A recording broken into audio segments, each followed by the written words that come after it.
Gold, trusted gold buyers. మీరు తాకట్టు పెట్టిన బంగారాన్ని విడిపించి ఈ రోజు ఉన్న మార్కెట్ ధరకు కొనబడను.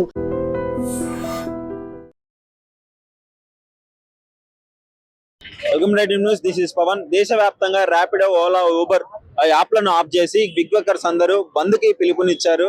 కనీస ధరలు మాకు అందట్లేదు, మేము కష్టపడి పనిచేస్తున్నాము, కానీ మాకు యాప్ల నుంచి వచ్చే సపోర్ట్ లేదు, ఏం లేదు. భారత ట్యాక్సీ అని చెప్పేసి అమల్లోకి తీసుకొస్తున్నారు సెంట్రల్ నుంచి. దానివల్ల మేము తీవ్రంగా నష్టపోయే అవకాశం ఉందని చెప్పేసి ఇక్కడ మనతో బిగ్ బకర్స్ అందరూ ఉన్నారు. ప్రస్తుతం మనం మూసాపేటలోని ఆ మెట్రో కింద దగ్గరలోనే ఉన్నాము. సో వీళ్ళందరూ ఆ సమ్మెకి దిగి నడి రోడ్డు మీద సమ్మె చేసే పరిస్థితి మనం ఇక్కడ చూస్తున్నాము. ఒకసారి అడిగి తెలుసుకుందాము అసలు వీళ్ళ ప్రాబ్లం ఏంటి, వీళ్ళ సమస్య ఏంటి, ఏం కావాలి, వాళ్ళ డిమాండ్స్ ఏంటి అనే విషయాన్ని అయితే క్లియర్ గా అడిగి తెలుసుకునే ప్రయత్నం చేద్దాము. నమస్తే బ్రదర్. మాకు మూడు సంవత్సరాల కిందట మంచిగా వేతనం అంటే ఓలా ర్యాపిడో పైసలు మస్తు ఇస్తుండే. ఈ మధ్యలో ఏమైందంటే బస్సు ఫ్రీ చేసిండ్రు. ఆ బస్సు ఫ్రీ చేయడం వల్ల అసలు మెయిన్ లేడీస్ బుక్ చేసుకుంటలేరు, కనీసం వేతనం లేదు. ఓలా ర్యాపిడో వాళ్ళు కూడా మాకు చాలా దారుణంగా డబ్బులు ఇస్తుండ్రు. కిలోమీటర్ 8 రూపాయల. మాకేమొస్తుంది నా కిలోమీటర్ 8 రూపాయలు? ఏం సరిపోతుంది చెప్పండి ఒక మాట. మాకు రేవంత్ రెడ్డి సార్ మాకు ప్రైవేట్ కంపెనీలను బంద్ చేసి సొంత కంపెనీ తీసి భారత్ యాప్ మాకు ఇప్పించి మాకు కనీస వేతనం వేయాలని మేము కోరుకుంటాం. ప్రాబ్లం ఏంటి ఇప్పుడు? లేదు, రావట్లేదు. మరి ఇప్పుడు ఆటో నుంచి ప్రైవేట్ గా తోలే వాళ్ళు కూడా ఈ ఓలా యూబర్లు బంద్ చేసి మాకు వాళ్ళ మాకు ఇబ్బంది అవుతుంది అని అంటున్నారు కదా. ఎవరు అంటే అది ఇబ్బంది అవుతుంది అంటే మామూలుగా ఇప్పుడు మొత్తం ఆన్లైన్ సిస్టమ్ అయింది. ఆన్లైన్ సిస్టమ్ అనేది కదా ఇప్పుడు లోకల్ ఎవరు మాట్లాడి బండి పిలుస్తారు. ఏమన్నా అంటే ఓలా ర్యాపిడో వాళ్ళని నమ్ముకుని మేము కూడా ఉన్నాము. కనీస వేతనం అంటే కిలోమీటర్ 22 రూపాయలు ఇస్తే మేము మనశ్శాంతిగా ఉంటాం. రీసెంట్ గా భారత ట్యాక్సీ అని చెప్పి సెంట్రల్ నుంచి ఒకటి అమల్లో కూడా వస్తుంది.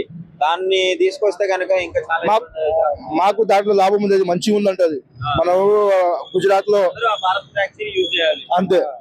ఈ ఓలా ర్యాపిడో ఊబర్ పోర్టల్ మొత్తం తీసేయాలి, ఇది బంద్ చేయాలి. ఏదో కనీసమైనా మాకు తగిన ధరలైనా ఇవ్వాలి. రాలే ఇంకా ఇక్కడ ఎక్స్పెక్ట్ చేస్తున్నారు, అనిష్టాలు కూడా అవ్వట్లేదు. అది వస్తుందని చెప్తున్నాను, ఇంకా రాలే మాకు. ఇంకోటి బైక్ కూడా బంద్ చేస్తే మాకు మంచి ధరలు వస్తాయి. బైక్ ట్యాక్స్ వల్ల మేము చాలా నష్టపోతున్నాం. దానికి మాకు 2 రూపాయలు తేడా, దానికి మాకు 2 రూపాయలు తేడా. బైక్ మళ్ళీ ఎంత ఇస్తుంది? 50, మాకెంత 20. ఎంత నష్టపోతున్నాం? బైక్ ప్లస్ ఓన్ ట్యాక్స్ బండ్లు కూడా బంద్ చేయాలి. ట్యాక్స్ ప్లేట్ పెట్టుకోండి, ఓన్ ట్యాక్స్ ప్లేట్ ఎందుకు పెట్టుకుంటున్నారు? ఈ గవర్నమెంట్ కి లేదా ఏమో ప్రైవేట్ కంపెనీలకి ఓలా ర్యాపిడో ఊబర్ కి వాళ్ళకి ఏం చెప్పాలి అర్థం కావట్లేదు. మేము ఈ రోజు మొత్తానికి దేశం మొత్తము స్ట్రైక్ చేస్తున్నాం అంతే. అదేనా రోడ్డు మీదకి వచ్చి ఆటోలు ఆపడం కూడా ప్రజలకు ఇబ్బంది కలుగుతుంది. అంటే ర్యాపిడో వల్ల మాకు పైసలు గిట్టుబాటు అయితే లేదు అని దాని వల్ల మేము ధర్నా చేస్తున్నాం. ఏదైనా మన కిలోమీటర్ 22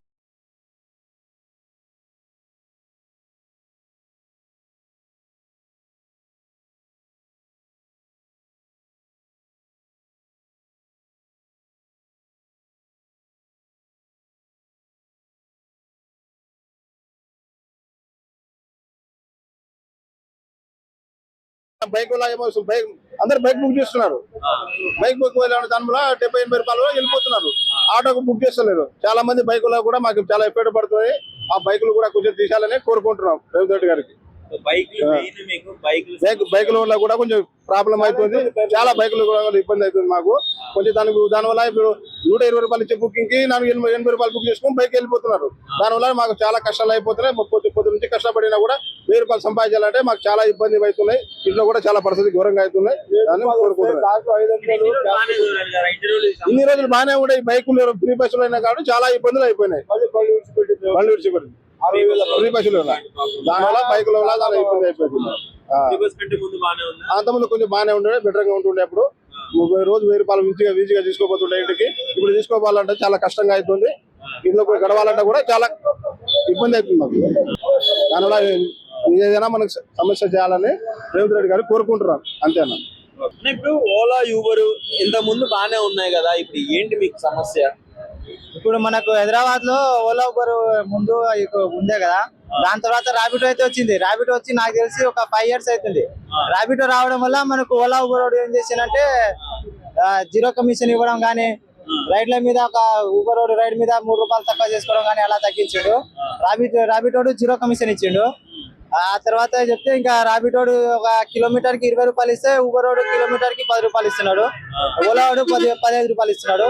ఇలా వాళ్ళు ఒక్క దానికి ఒకటి అసలు సంబంధం లేకుండా ఇస్తున్నారు. అవన్నీ ఒకటే ఒక విధంగా ఇస్తే మాకు మంచిగా ఉంటది కదా అని చెప్పేసి మేము పోరాటం చేస్తున్నాం. అలా అని చెప్పేసి మాకు ఇబ్బంది అవుతుంది. అంటే ఇప్పుడు బాగానే చేసినారు కదా ఇన్ని రోజులు, ఇప్పుడు సమస్య కొత్తగా ఏంటి అసలు మీకు ఏమి పైసలు వేస్తున్నాడు. 20 కిలోమీటర్ పోతే 200 ఇస్తుండు ర్యాపిడ్ వాడు. అది పైసలు దాని డీజిల్ కి అయిపోతుంది. పైసలు ఏం మిగిలిన దాంట్లో కిరాయికి ఇవ్వాలి, మళ్ళీ రెంట్లు కట్టుకోవాలంటే ఎట్లా అవుతుంది చెప్పండి. మీ ఆటో ఓనా రెంట్? కిరాయి రెంట్ ఆటో 350 రూపాయలు కట్టాలి దానికి, రోజుకి 350. మీరు ఎంత తోలినా ఎంత వచ్చినా మీకు వచ్చినా రాపోయినా 350 కట్టాలి, పక్క కట్టాలి. డీజిల్కి 500 పోతాయి. మిగిలి ఇంటికి 200 వేసుకోతే 100 కూరగాయలకి పోతాయి. ఇంట్లో ఏం ఖర్చు ఉంటాయి, ఏముండదు. మీకే ఈక్వాలిటీ లేదు, ఎవరైనా ఆటోలు తోలుకుంటూ వెళ్తూనే ఉన్నారు. మరి అదేంటి సమస్య? ఎంతమంది చదివితే ఆపుతున్నారు, పోలీసు ఉన్నారు ఆపిస్తారు. మీకైతే కరెక్ట్ వేతనం ఇవ్వాలి. సో ఇక్కడ మీరు చూస్తున్నారు కదా, బిగ్ బక్కర్స్ అందరినీ తీసుకొచ్చి పోలీస్ వాళ్ళు అయితే మాట్లాడడం జరుగుతుంది. ఏంటి అంటే వీళ్ళు ధర్నా చేస్తున్నప్పుడు కొన్ని ఆటోలు రోడ్డు మీదుగా వెళ్తున్నప్పుడు వాళ్ళు అక్కడికి వెళ్ళి వాటిని ఆపడం జరుగుతుంది. మీరు స్ట్రైక్ చేస్తుంటే ఇలా ఎలా తోలుతారని చెప్పేసి వెంటనే పోలీస్ వాళ్ళు అయితే యాక్షన్ తీసుకోవడం జరిగింది. సో అసలు వీళ్ళ ప్రాబ్లం ఏంటి, అంటే ఒక ప్రాసెస్ ఉంటుంది ధర్నా చేయడానికి కూడా. ఇలా నడి రోడ్డు మీదకి వచ్చి ఆటోలు ఆపడం కరెక్ట్ కాదు అని చెప్పేసి వాళ్ళు చెప్పడం జరుగుతుంది. సో వీళ్ళు కూడా మా సమస్యలు మేము చెప్తున్నాము, మాకు ఆటోలకు పనులు అవ్వట్లేదు, అంటే వేతనము ఒక్కొక్క యాప్ ఒక్కొక్క రకంగా ఇస్తుంది, మా ఆటోకి డీజిల్ కూడా సరిపోవట్లేదు, బిగ్ బక్కర్స్ కి 24 గంటల పని కలిసి పని చేసినా మాకు ₹1 కూడా ఉండట్లేదు అని చెప్పేసి వీళ్ళు చెప్పడం జరుగుతుంది. ఒకసారి మీరు చూడొచ్చు, వాళ్ళు పోలీస్ వాళ్ళతోనే మాట్లాడడం జరుగుతుంది. సో ట్రాఫిక్ క్లియర్ చేయడానికి వచ్చారు.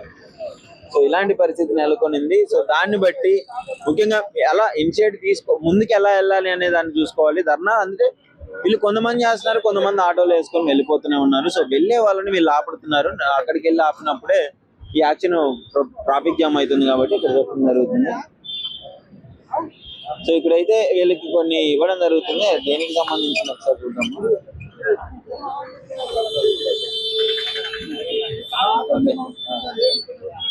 సరే, ఇది పరిస్థితి. బిగ్ బక్కర్స్ కి సరైన వేతనం కావాలి, మాకు యాప్స్ నుంచి సరైన వేతనం ఇస్తేనే మేము చేస్తాము అని చెప్పేసి వీళ్ళైతే ఓలా ఊబర్ ర్యాపిడో అయితే ఆఫ్ చేసి ధర్నాకైతే దిగడం జరిగింది. ముఖ్యంగా ముఖ్యమంత్రి గారికి నమస్కారం. కాంగ్రెస్ ప్రభుత్వంలో ఉన్నప్పుడు పెరిగిన రేట్లు మన తెలంగాణ మనం తెచ్చుకొని కూడా ఇవాళ ఆటో అని బతుకు మళ్ళీ బీద బ్రతికే ఉంది. కాబట్టి రేవంత్ అన్న వెనకటికి హామీ ఇచ్చిండు, ఏమని, ఆటో వాళ్ళని చూస్తా అని చెప్పేసి. ఇప్పుడు ఫ్రీ బస్ కావటం వల్ల డిస్ట్రిక్ట్ బండ్లు కూడా హైదరాబాద్లోనే వచ్చి బతుకుతున్నాయి. దయచేసి దీని మీద డిసిషన్ ఏదైనా తీసుకుంటారని చెప్పేసి గవర్నమెంట్ని కోరుకుంటున్నాం. అప్పట్లో 30 రూపాయలు ఉన్న బియ్యము ఇవాళ 60 రూపాయలు 70 రూపాయలు బియ్యం అయినాయి. అప్పట్లో 50 రూపాయలు ఉన్న డీజిల్ కానీ పెట్రోల్ కానీ 50-60 రూపాయలు ఉన్న డీజిల్ పెట్రోల్ ఇవాళ 100-110 రూపాయలు అయింది. సిఎన్జి గ్యాస్ 25 రూపాయలు ఉండే ఆ రోజు, ఇవాళ 100 రూపాయలు సిఎన్జి గ్యాస్ అయింది. సో దయచేసి మా బతుకుల్ని ఆలోచించాలని చెప్పి కోరుకుంటున్నాం గవర్నమెంట్ వారిని. అప్పట్లో 1000 రూపాయలు సంపాదించేటోళ్ళం, ఇప్పుడు 500-600 సంపాదించడానికి మా కష్టమైంది.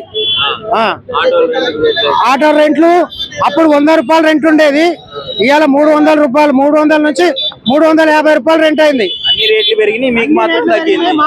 మా రేట్లు మాత్రం అంతే. మా బతుకులు ఏడేసిన గొంగడు ఆనే ఉంది. అదే మాకు పిల్లల ఫీజులు పెరిగినాయి, తినడానికి ఫుడ్ ఖర్చు పెరిగింది, ఆటో రెంట్లు పెరిగినాయి, కానీ మా భవిష్యత్తులో మాత్రం మీటర్ రేట్లు పెరగలేదు. 2011-12లో పెరిగిన రేట్లు ఇవాళ 2026 అయింది, కానీ ₹1 కూడా కిలోమీటర్ మీద పెరగలేదు.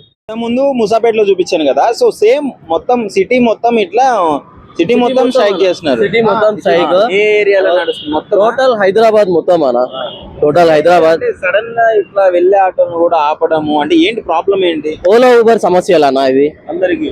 ఓలా ఊబర్ సమస్యలు, మాకు అమౌంట్ అనేది తక్కువ ఇవ్వడము. నేను ఏమంటున్నా అంటే అందరికీ సమస్య ఉన్నప్పుడు అందరు రావాలి కదా, అందరు బాగానే తోలుకుంటూ వెళ్ళిపోతున్నారు కదా చాలా అన్న. ఇప్పుడు మేము ఆపుతుంది దాని గురించే కదా, ఈ ఓలా ఊబర్ సమస్యల గురించే కదా మేము ఆపేది. కానీ కొందరు డ్రైవర్లు ఏంటంటే వెళ్ళని పరిస్థితి ఉంటది ఇంటి దగ్గర, అట్లా అని నడపడం వాళ్ళు. కానీ ఏంటంటే మేము కూడా వాళ్ళని కూడా ఆపి ఏంటంటే సంజాయించి చెప్పడం, అరే ఇది చేసేది మన గురించే కదా అని. అట్లా మెయిన్ మీకు ఎలాంటి ఇబ్బందులు ఫేస్ చేస్తున్నారు ఈ యాప్స్ అమౌంట్ ప్రాబ్లమ్ అన్న, మెయిన్ అమౌంట్ ప్రాబ్లం. ఇంకోటి ఏంటంటే ఓన్ ప్లేట్ కూడా టాక్సీ ప్లేట్లలో కలపడం కరెక్ట్ కాదు కదా. ఓన్ ప్లేట్ బైక్స్ ఉన్నాయి, ఇప్పుడు మేము టాక్సీ మళ్ళీ ఈ అమౌంట్ అనేది దీనివల్ల తగ్గించడం. మాకు ఇంతకుముందు 3 years బ్యాక్ ఈ ఇయర్ కి చూస్తే చాలా డిఫరెన్సెస్ ఉంది. 200 ఇచ్చే అమౌంట్ వాడు 110 ఇస్తుండు, 110, 120 రూపీస్, 80 రూపీస్, 80 రూపీస్ అంటే వాడు 40% తగ్గించిండు. ఆ తగ్గడం వల్ల డ్రైవర్లు అందరు నష్టపోతున్నారు కదా.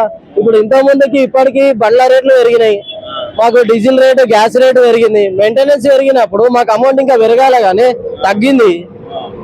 15 years బ్యాక్ ఏదైతే గవర్నమెంట్ మీటర్ మినిమం 20 రూపీస్ ఏదైతే ఇచ్చిందో అదే కంటిన్యూ అయింది ఇప్పటి వరకు. ఈ 15 సంవత్సరాల డిఫరెన్సెస్ ఎన్ని పెరిగినాయి. మా మెయింటెనెన్స్ ఇంట్లో 10,000తో సరిపోయేది, ఇప్పుడు 30,000 సరిపోతలే. మేము సంపాదించేది మాత్రం పెరగలేదు. సంపాదించే ఇన్కమ్ అయితే పెరగాలి కదా, ఖర్చులు ఇన్నిగానే పెరిగినాయి, మరి ఇన్కమ్ పెరగాలి కదా. మీరు అంటే డైలీ ఎన్ని గంటలు కష్టపడతారు? మీకు ఆ గతంలో ఎంత వచ్చేది, ఇప్పుడు ఎంత వస్తుంది? ఆటో రెంట్ ఎంత అన్న పోతుంది? ఇప్పుడు అప్పటికి ఇప్పటికి డిఫరెన్సెస్ ఏంటంటే అప్పుడన్నా ఒక 1000 రూపాయలు మిలిగించుకునేటోళ్ళం. ఇప్పుడు ఆ 1000 కాదు కదా, ఒక 500 కూడా ఇంటికి తీసుకోలేని పరిస్థితి. పిల్లలని కానీ ఫ్యామిలీని లీడ్ చేయాలంటే ఇప్పుడు బండి మెయింటెనెన్స్ ఏంది, ఇంట్లో రెంట్ కట్టుకోవాలా, పిల్లల ఫీజులు కట్టాలనా, పిల్లల ఫీజులు ఎంత అన్న సంవత్సరానికి వచ్చే వరకల్లా వాళ్ళు దోసుకుంటున్నారు. ఇటు ఇంటి రెంట్లు దోసుకుంటున్నారు. రెంట్ ఎట్లా కట్టుకుంటాము, బండ్ల ఫైనాన్స్ ఎట్లా కడతాము, ఇది ఎట్లా మెయింటైన్ చేస్తాం మేము? వాడు ఇంత అమౌంట్ ఇవ్వడం వల్ల ప్రాబ్లం ఏంటంటే బైకులు 2 వీలర్ అన్న, ఇప్పుడు 2 వీలర్ వచ్చింది. ఇప్పుడు ఆటో ఎక్కేటోళ్ళు కూడా 2 వీలర్ ఎక్కడం వల్ల ఓన్ ప్లేట్, టాక్సీ ప్లేట్ చెప్పిమానండి. ఇప్పుడు రూల్స్ అంటే ఎవరికైనా రూల్ ఇస్ రూల్ కదా. మీరు ఓన్ ప్లేట్ కి ఎట్లా ఇస్తారు పర్మిషన్స్? ఇయ్యదు కదా. టాక్సీ ప్లేట్ మేము తీసుకొని లాభం ఏముంది? ఇప్పుడు నో యూస్ కదా. మరి అమౌంట్ డిఫరెన్సెస్ మాకు చూడు. 2 వీలర్ చూడండి, ఒకసారి చూడండి, ఓన్ ప్లేట్ అది, ఇది టాక్సీ ప్లేట్లు. మేము టాక్సీ ప్లేట్ పర్మిట్లు తీసుకొని ఏంది యూజ్? మీరు పర్మిట్ కట్టాలి దీనికి. కట్టాలి కదా.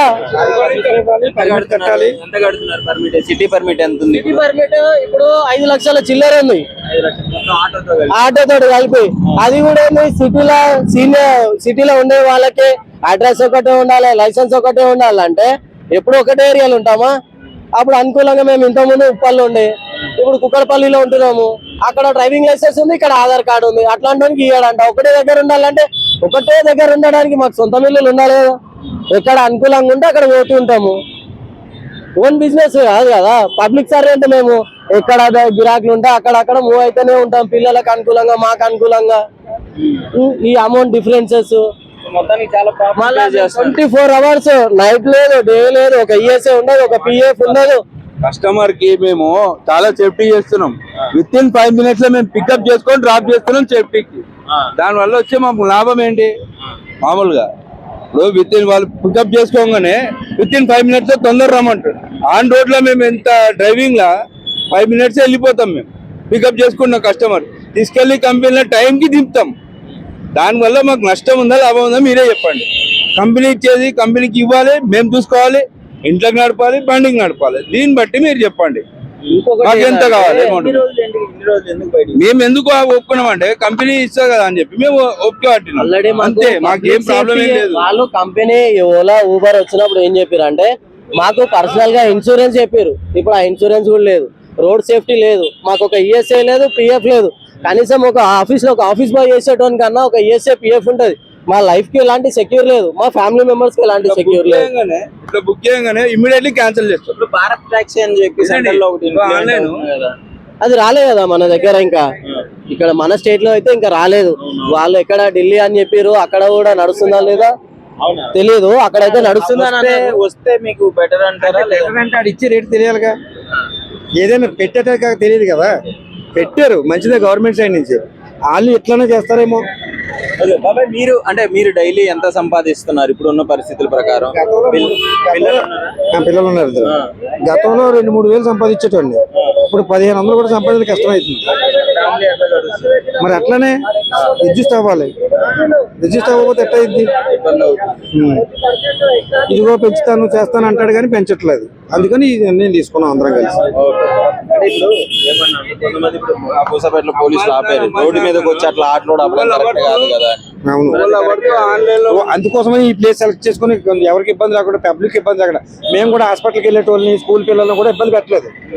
మా డ్రైవర్లకే వాళ్ళని డ్రాప్ చేసి వదిలిపెట్టారా అని చెప్పాను తప్ప హాస్పిటల్కి వెళ్ళేటోళ్ళని స్కూల్ పిల్లలని ఇబ్బంది పెట్టలేదు. ఇంకా మా పిల్లలు పోతారు కదా. ఏంటంటే అందరూ యూనిటీగా చేసుకోవాలి కదా. ఇప్పుడు సగం మంది చేసుకొని సగం మంది ఆటోలు తోలుకుంటే మీకు మీ ధర్నాకి అర్థం చిన్న విషయం అండి. ఇప్పుడు నా సొంతమే అనుకోండి, ఈయన అద్దె తెచ్చుకుంటాడు, తిప్పుకుని ఈయన రెంట్ కట్టాలిగా.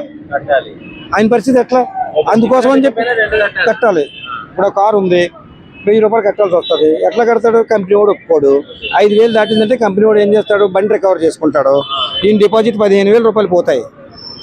రీసెంట్లీ మొన్న చెప్పిరు బస్సులు ఫ్రీ చేసిరు కదా, మనకు ఆటోల గురించి ఆలోచిస్తా అని చెప్పిండు. మొన్న కొద్దిగా వక్తు లగేగా అని చెప్పిండు ఎలక్షన్ టైంలో, బై ఎలక్షన్ టైంలో జూబ్లీస్ లో. ఇప్పటి వరకు ఏమైంది? ఏం చెప్పలేరు. మీరు ఇంకా ఎంత టైం ఎలక్షన్ అవుతుంది? 2 సంవత్సరం దాటేసింది, ఇంకా ఎంత టైం వక్తులు నడుస్తుంది? మీ వక్తు వరకు చూసుకుంటూ ఉండాలా? దాని వరకు గెలుచుకున్నామా మీకు? మొత్తానికి ఇది మీరు పే చేసే ప్రాబ్లం. చూస్తున్నారు కదా, చాలా వాటికి మాకు ఇన్ని సమస్యలు ఉన్నాయి. వీళ్ళు వెళ్ళే వాళ్ళని కూడా అడిగి ఇది పరిస్థితి, మన కోసం మనం పోరాడుతున్నాము, సో మీరు కూడా మాకు సపోర్ట్ చేయాలని చెప్పేసి చెప్పడం జరుగుతుంది. ఏదేమైనా మేము నష్టపోతున్నాము, మాకు సరైన వేతనం రావట్లేదు ఈ యాప్స్ నుంచి. అందుకే మేము ఈ ఓలా, ఊబర్, ర్యాపిడో అనేది మొత్తానికి బంద్ చేసి మేము ఇక్కడ ధర్నా చేయడం జరుగుతుంది. సిటీ వ్యాప్తంగా చాలా ప్లేసెస్లో, ఉప్పల్లో, జేఎన్టీయూలో, కూకట్పల్లి, మూసాపేట, అమీర్పేట, ఇవన్నీ మొత్తం సిటీ మొత్తంలో, ఎల్బీ నగర్ మొత్తం సిటీ లిమిట్స్ లో మొత్తము చేస్తున్నారు. ఇంకోటి మరొకటి, మేము సిటీ పర్మిట్ తీసుకుంటున్నాము ఆటోలకి, ట్యాక్సీ నెంబర్లకి. బట్ ఈ బైక్లు వాళ్ళకి కొంతమంది వేరే ఆటోలు, విలేజ్ ఆటోలు కూడా వచ్చి ఇక్కడ తోలుతున్నాయి. సో అవి కూడా చూసుకోవాలని చెప్పేసి. సో ఇది మొత్తం సమస్య.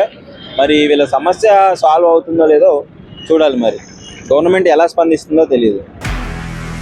నిజంగా ప్రస్తుతం ఉన్నటువంటి సమాజం దేనికి ప్రయారిటీ ఇస్తుంది? ఆర్థిక సంబంధాల చుట్టూ మాత్రమే తిరుగుతుంది. మళ్ళీ ఎన్నికలంగానే చాలా విరక్తి కలుగుతుంది. మంచి అనిపిస్తుంది కదా, లేడీస్ కూడా ఛాలెంజింగ్ జాబ్స్ చేసినప్పుడు చాలా బాగుంటది. ట్రాఫిక్ అసిస్టెంట్స్ గా నియమించిన ట్రాన్స్జెండర్స్ అందరితో సాల్యూట్ చేయించుకుంటున్నారు. ఫుడ్ డెలివరీ ఇవ్వటానికి వెళ్ళినటువంటి డెలివరీ బాయ్ అనిల్ పై కళ్ళ ముందు